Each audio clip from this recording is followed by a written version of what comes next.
श्रमिक प्रतिष्ठानच्या वतीनं कॉम्रेड अवी पानसरे व्याख्यानमाला आयोजित करण्यात आली आहे। राजर्षी शाहू स्मारक भवनमध्ये सुरू असलेल्या या व्याख्यानमालेच्या शेवटच्या दिवशी डॉक्टर आनंद मेणसे यांनी उद्याचा महाराष्ट्र या विषयावर शेवटचं पुष्प गुंफलं। अध्यक्षस्थानी ज्येष्ठ पत्रकार श्रीराम पवार होते। यावेळी बोलताना डॉक्टर मेणसे यांनी डॉक्टर बाबासाहेब आंबेडकरांनी मनुस्मृतीचं दहन केलं, त्याचं शल्य प्रतिगामी शक्तीला असल्याचा आरोप केला।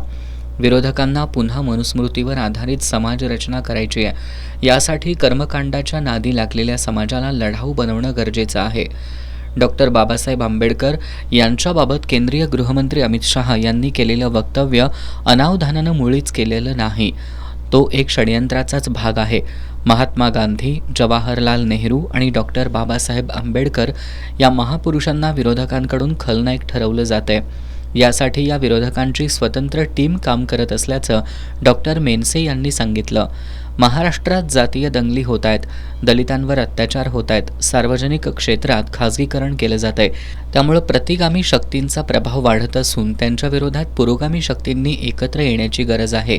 राज्याचे अर्थमंत्री लवकरच अर्थसंकल्प जाहीर करतील। अर्थमंत्री शेवटचा घटकाला डोळ्यासमोर ठेवणार की उद्योजक हेही लवकरच समजून येईल।